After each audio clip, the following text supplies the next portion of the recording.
The morning mist clung to the cobblestone streets of Castlebar, a sleepy English town nestled between rolling hills and a sluggish river. Louisa Lou Clark trudged toward the buttered bun, her part-time job at a quaint cafe that had been a local fixture for decades. At 26, she was a burst of color in her mismatched outfits. Today, a yellow cardigan over a polka-dot skirt, paired with striped tights and scuffed ankle boots. Her brown hair was tied in a loose bun, strands escaping to frame her round face. The air smelled of fresh bread and damp earth, a familiar comfort in a life that had grown too predictable. Lou pushed open the cafe door, the bell jingling overhead, and greeted her boss, Frank, with a tired smile. "Another day of scones and tea," she muttered, tying on her apron with practiced ease. Lou's life was a quiet loop, a series of small routines that kept her family afloat. She'd left school at 18, drifting through jobs, waitressing at the Buttered Bun, a brief stint at a clothing shop in the high street, never finding her place. Her family depended on her modest wages. Her father, Bernard, a mechanic with a bad back that kept him from steady work. Her mother, Josie, who managed the household with a weary grace. Her sister, Trina, a single mom studying nursing part-time while raising Lou's nephew, Thomas, and Granddad, silent since his stroke, his eyes following her with a mute plea. The Buttered Bun paid just enough to cover groceries and the occasional electric bill, but the monotony gnawed at her. She dreamed of travel, maybe a trip to Paris or the beaches of Cornwall, but fear of change and the guilt of leaving her family kept her rooted. The cafe buzzed with its usual crowd that afternoon. Locals sipping tea, retirees playing chess by the window, tourists snapping photos of the Tudor-style storefront with its ivy-clad walls. Lou was wiping down tables, humming a tune from the radio when Frank called her over. His face was grim, his hands twisting a dishcloth. "Lou, bad news. Business is slow. The new coffee chain down the road's killing us. I've got to let you go." Her stomach dropped, the tray in her hands clattering against the table. "But I need this job," she protested, her voice rising. Frank sighed, his shoulders sagging. "I'm sorry, love. Try the job center. You've got a good heart. Something will turn up." The next day, Lou shuffled into the job center, her confidence waning under the fluorescent lights. The advisor, a brisk woman named Ginny with a no-nonsense bob, scrolled through options on her computer. "Here's something. Caregiver for a quadriplegic man. Live in 50 pounds a day. Starts tomorrow." Lou hesitated, her fingers twisting the hem of her cardigan. Caregiving wasn't her forte. She'd once spilled soup on a customer at the cafe and nearly cried. But the money was a lifeline for her family, and the live-in perk meant no rent. She nodded and Jenny handed her an address. Granta House, a grand estate on the edge of town, its name evoking old money and secrets. The following morning, Lou arrived at Granta House, her bright outfit clashing with the gray stone facade shrouded in mist. The estate loomed like something from a Gothic novel, its windows dark, its gardens overgrown with roses that drooped under the weight of rain. She rang the bell, her stomach in knots, her umbrella flapping in the wind. The door opened to Camilla Traynor, a poised woman in her 50s with a tailored blazer and a face etched with worry. "You're Louisa? Come in. My son Will needs assistance. He's difficult since his accident." Lou followed her into a high-ceilinged foyer, her boots squeaking on the polished floor, the scent of polished wood and lavender filling the air. Camilla led her to a spacious living room where Will Traynor sat in a high-tech wheelchair, his dark hair tousled, his green eyes piercing through the dim light. A motorbike accident 2 years ago had left him paralyzed from the neck down, ending his career as a high-flying businessman in London. The room was a museum of his past. Framed awards on the mantel, a photo of him skiing in the Alps, a life frozen in time. A nurse, Nathan, adjusted a ventilator nearby, his presence a quiet contrast to the tension. "You're the new help?" Will's voice was cold, his accent clipped, his gaze raking over her like she was an intruder. "I'm Lou," she said, forcing a smile, her hands fidgeting with her cardigan. "Here to make your day easier." He scoffed, a bitter edge to his laugh. "Easier? You've no idea what I need. I don't want you here. Leave." Camilla intervened, her tone firm. "We'll give her a chance. Louisa, start with his schedule, meds at 9, lunch at 1, physio at 3. Nathan will assist with medical needs." Lou nodded, clutching the list Camilla handed her, her mind racing. The room felt oppressive, the silence between Will's glares heavier than the antique furniture. The first day was a trial by fire. Will barked orders: adjust the blinds, fetch water, read the financial section of the Times, his tone laced with resentment. Lou fumbled, spilling tea on her skirt, earning a sharp clumsy from him. She bit her lip, focusing on the tasks, her hands shaking as she refilled his glass. The house was a labyrinth of memories. A study with leather-bound books, a dining room with a chandelier that hadn't been lit in years. During a break, she watched Nathan adjust Will's position, his movements efficient. "He's a fighter," Nathan whispered, "but he's given up inside. Be patient." Lunch was a tense affair. Lou prepared a sandwich, ham and mustard as Camilla suggested, her hands trembling. "I'm not hungry," Will said, pushing the tray away with a flick of his chin. "Suit yourself," she replied, sitting nearby, the clocks ticked the only sound. Then tentatively she spoke. "I used to love making cakes. My gran taught me." "What did you love?" Will's eyes narrowed, his voice low. "I loved freedom. Skiing motorbikes, running my own company. Now I've got none."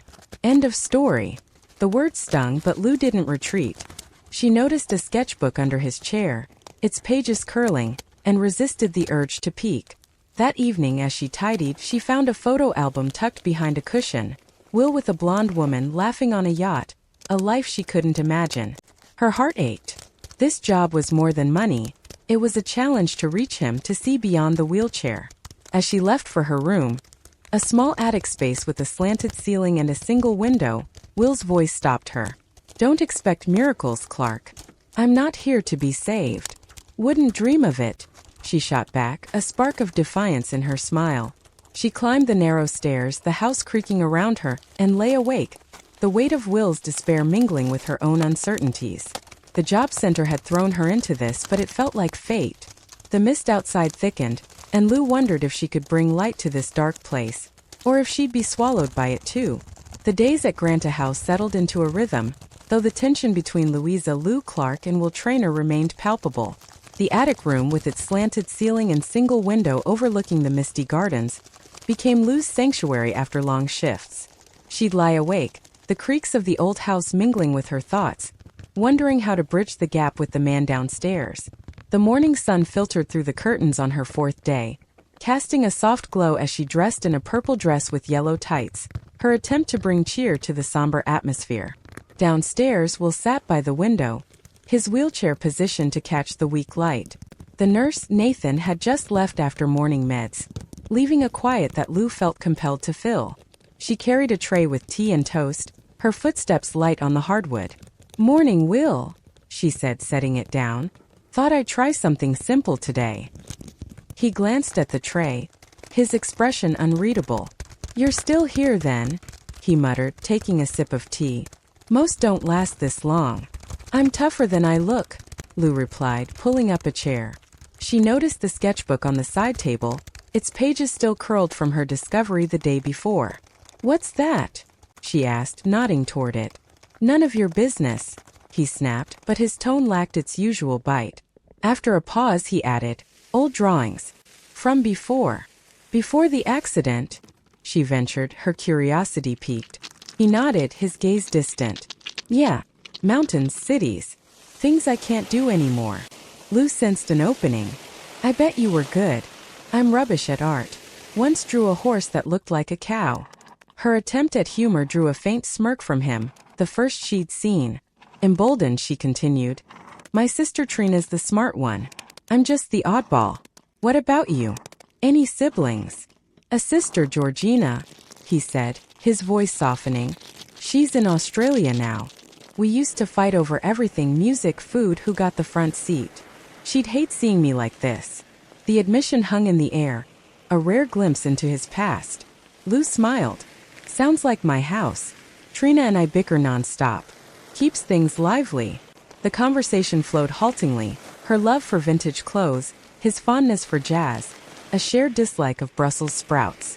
Each exchange chipped at his walls, though he masked it with sarcasm.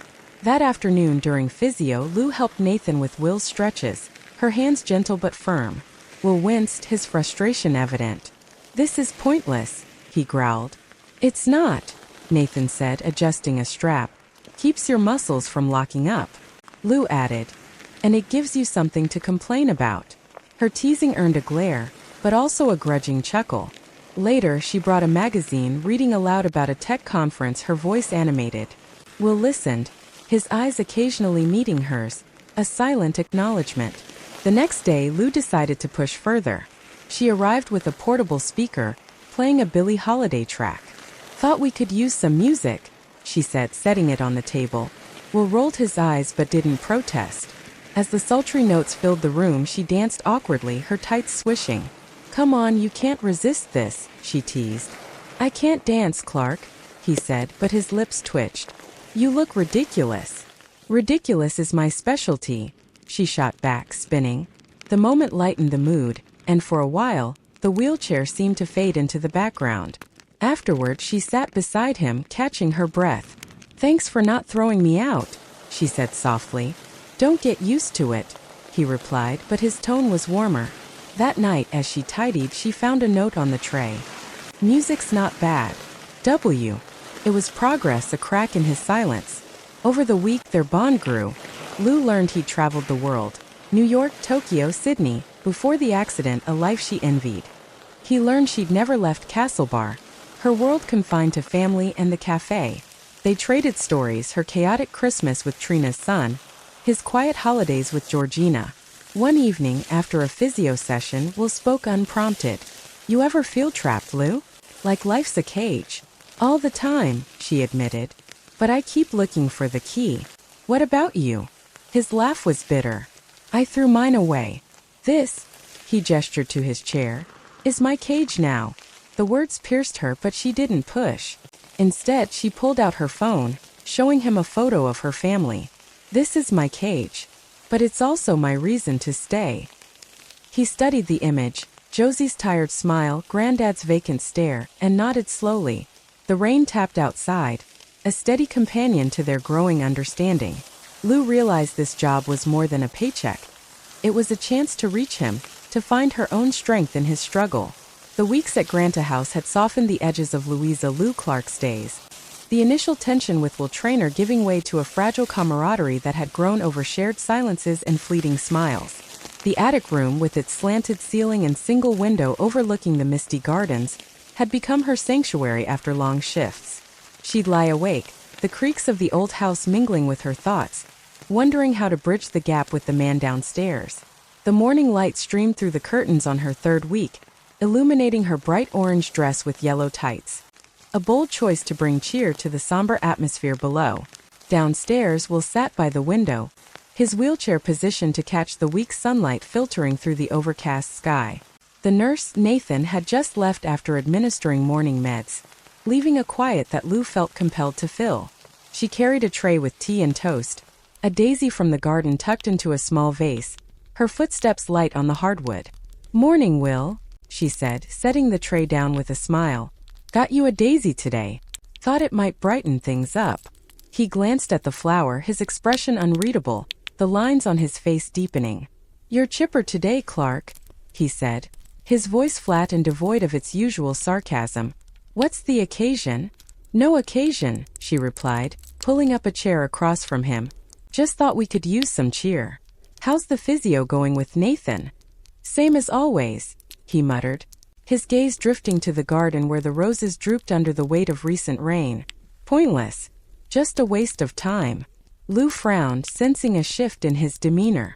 Their conversations had deepened over the past weeks. Her tales of chaotic family dinners with Trina and Thomas, his memories of skiing in the Alps or closing million-pound deals in London, and she'd hoped the routine was helping him find some purpose.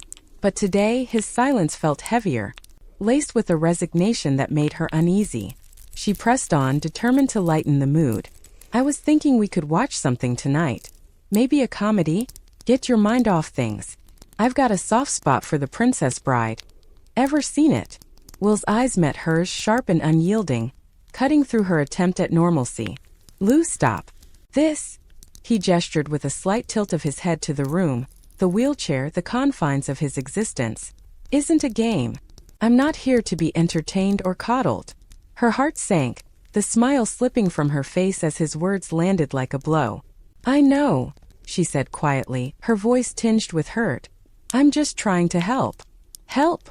He snapped, his voice rising with a sudden intensity that made her flinch. You think a Daisy or a bloody movie will fix this? I'm done, Lou. I've made my choice, and it's not up for debate. The room seemed to shrink, the air thickening with his anger. Choice? She echoed, her brows furrowing as dread coiled in her stomach. He wheeled closer, his face set with a determination that chilled her. I'm going to Dignitas. In Switzerland. To end it. My parents know. It's been planned for months, 6 to be exact. Once the legalities are sorted. The revelation hit her like a physical force, her breath catching as the name Dignitas echoed in her mind. A clinic she'd heard about in whispers, a place where people went to die with dignity. Lou's hands trembled, her vision blurring with unshed tears. But why? You've got so much to live for, your family, your mind, us. Live for? Will interrupted, his voice raw and breaking with emotion. This isn't living. I can't walk, can't feel, can't even scratch an itch without someone's help. I used to run marathons, close million-pound deals, travel the world. Now I'm a shell, trapped in this chair while the world moves on without me. Tears spilled down her cheeks, but she wiped them away, refusing to let him see her break. You've got family, friends. Me. We're here for you. I care about you, Will. He shook his head, his bitterness palpable, his green eyes glistening with unshed tears of his own. My family's guilt keeps them here, hovering like vultures waiting for me to crack. Your job, Lou, a well-meaning one, but still a job. I don't want pity or false hope. I want control over the one thing I can still decide. This is my decision, and I've made peace with it. The silence that followed was suffocating, a void that swallowed her protests. Lou stood, her legs shaky, her hands clenched into fists.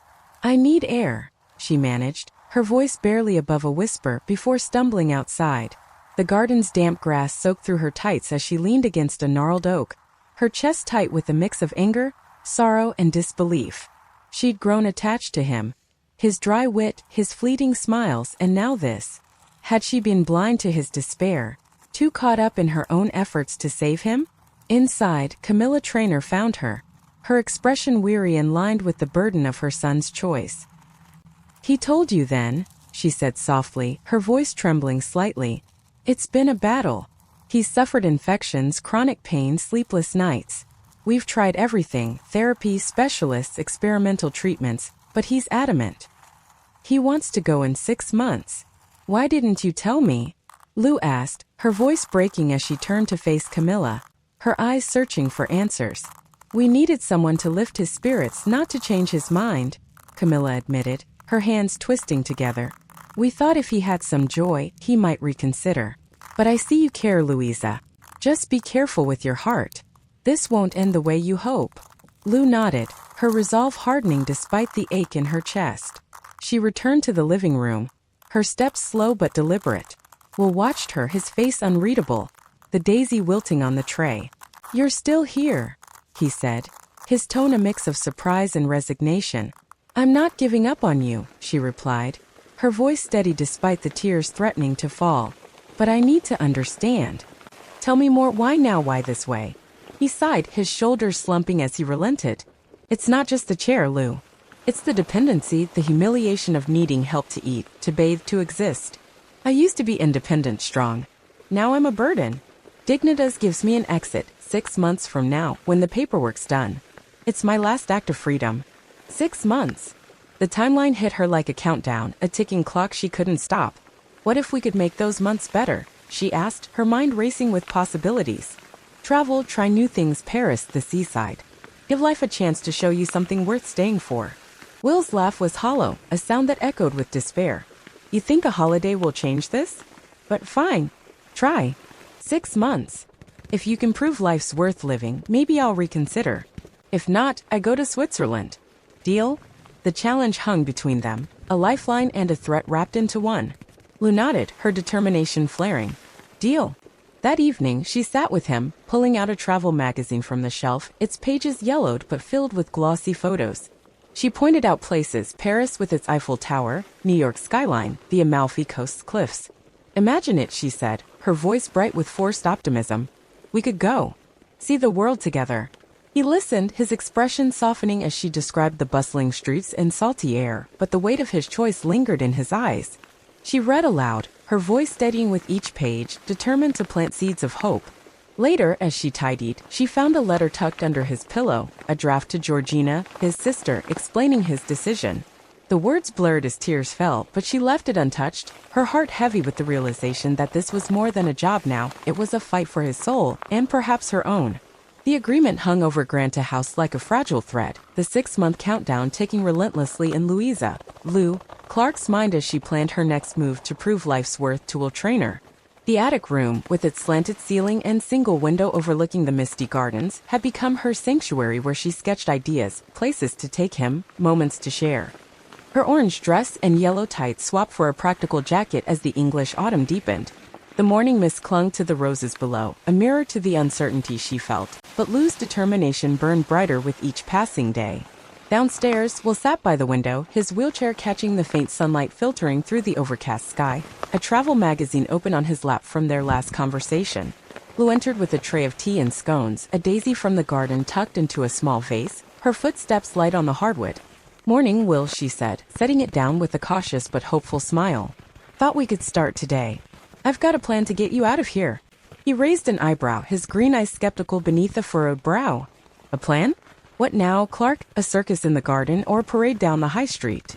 "Better," she replied, pulling up a chair across from him. "We're going out. Fresh air, a change of scene. Doctor's orders, or at least mine. Nathan's agreed to help, and I've cleared it with your mum." Will's laugh was dry, a sound laced with resignation.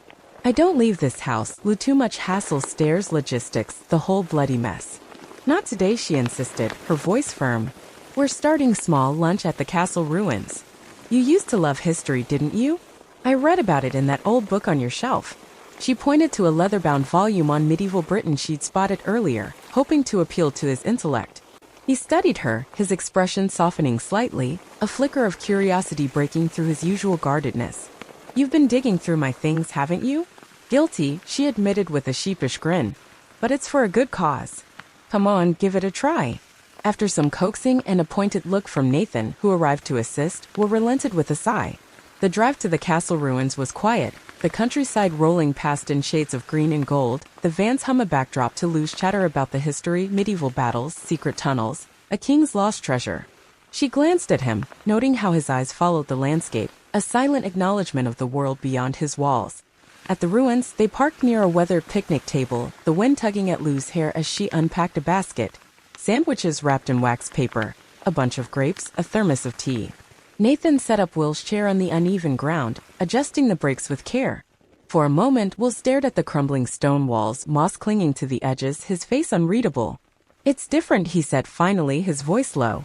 "Different good?" Lou asked, offering him a sandwich, her hand steady despite the nervous flutter in her chest. "Maybe," he allowed, taking a bite of the ham and mustard sandwich.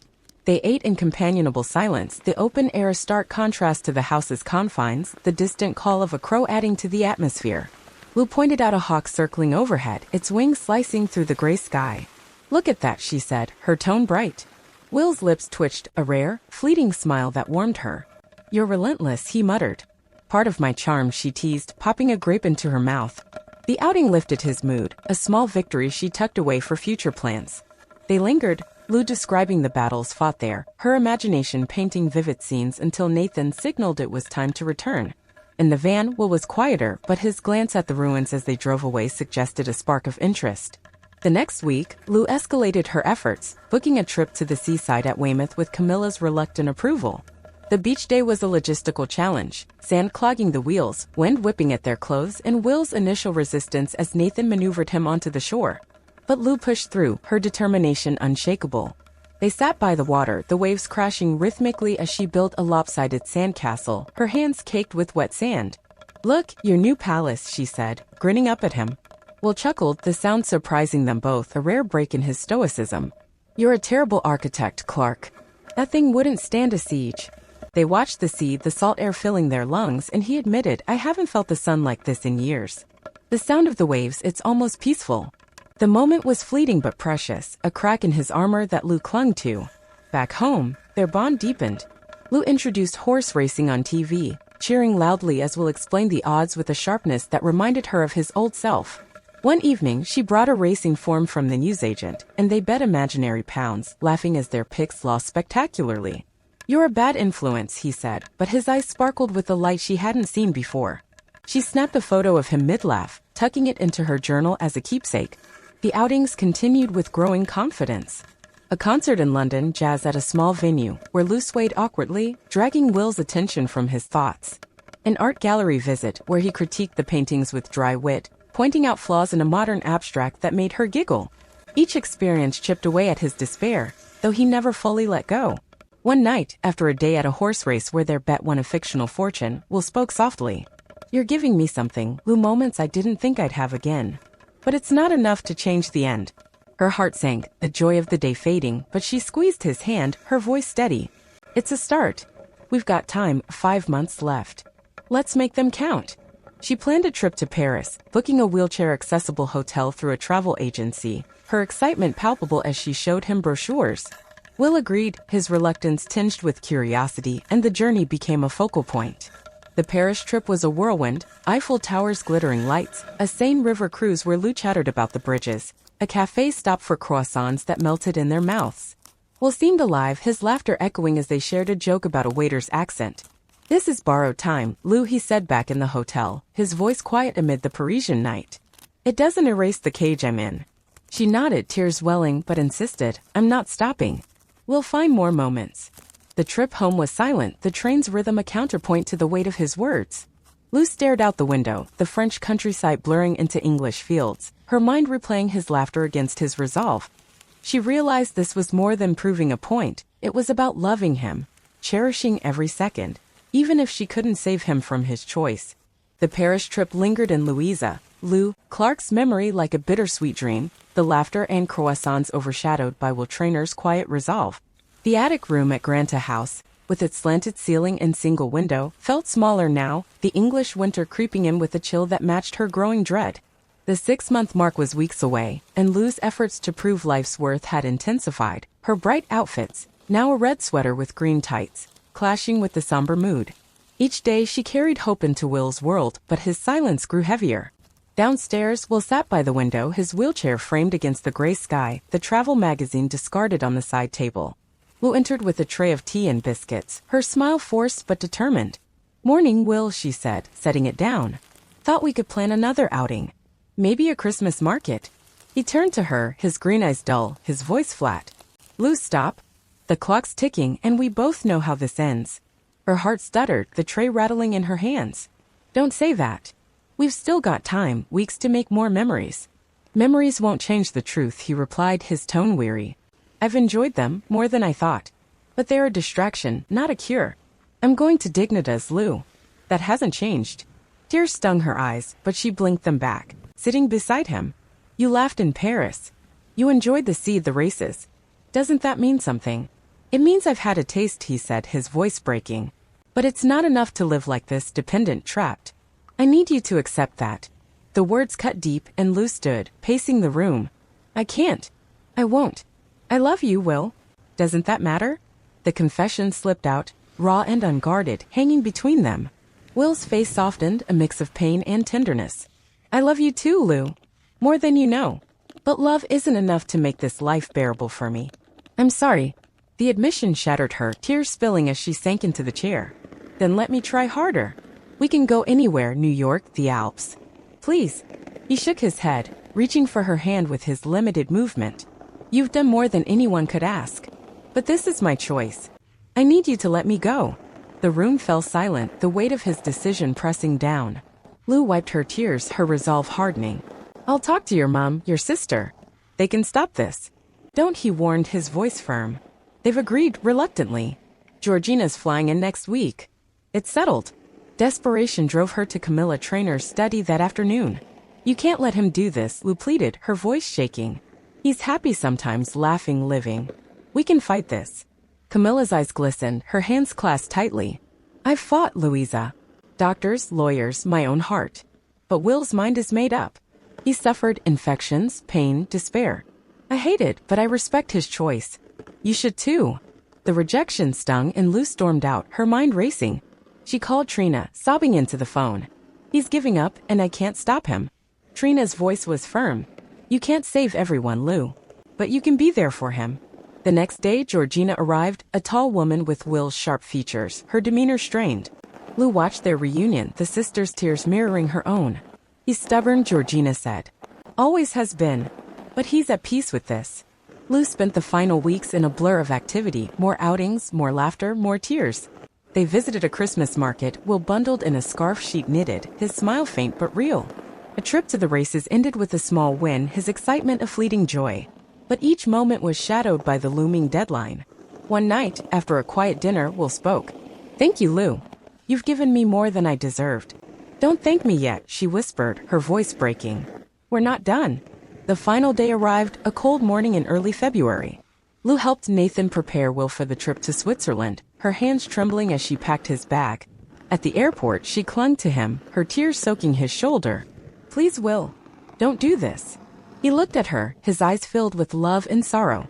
Live well, Lou, live for both of us. The goodbye was a knife, and as he boarded the plane with Camilla and Georgina, she collapsed, her world fracturing. The airport faded into a blur as Louisa, Lou, Clark stood motionless, the cold February air biting at her tear-streaked face.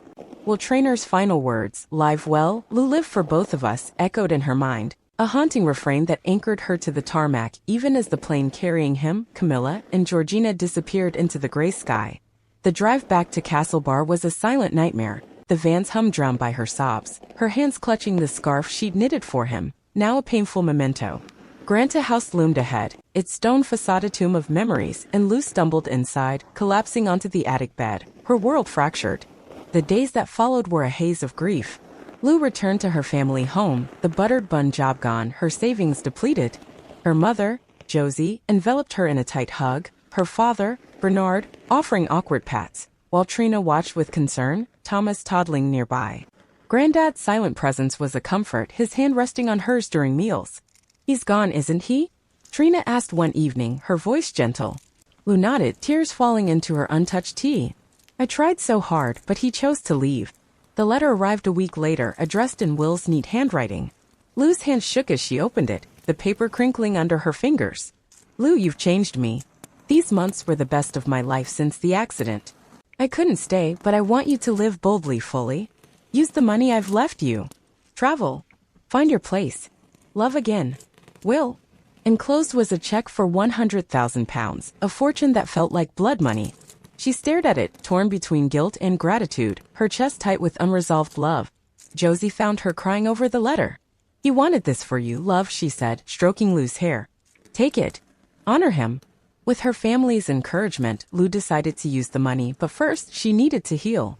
She took a job at a local charity shop, the routine grounding her, her bright outfits returning, purple skirts, polka dot blouses as a shield against the pain. Trina pushed her to see a therapist, and slowly, Lou began to talk about Will's laughter, his despair, her failure to save him. Months passed, the English spring bringing tentative warmth. Lou's therapist suggested a trip, echoing Will's wish. She chose Paris, the city of their shared joy, booking a small hotel near the Seine. The streets were alive with color, flowers, street musicians, the Eiffel Tower's glow, and Lou wandered, her camera capturing moments Will would have loved. At a cafe, she met a kind Frenchman, Mark, who shared her table, his gentle questions drawing her out. They talked of art, travel, loss. His wife had died years ago. It was a start, a flicker of connection. Back in England, Lou enrolled in a fashion course, using Will's money to fund her dream of designing. The classroom buzzed with creativity, her sketches reflecting her journey, bold patterns, vibrant hues. She visited Granta House, now empty, leaving a letter for Camilla. Thank you for letting me try. I'm living for him.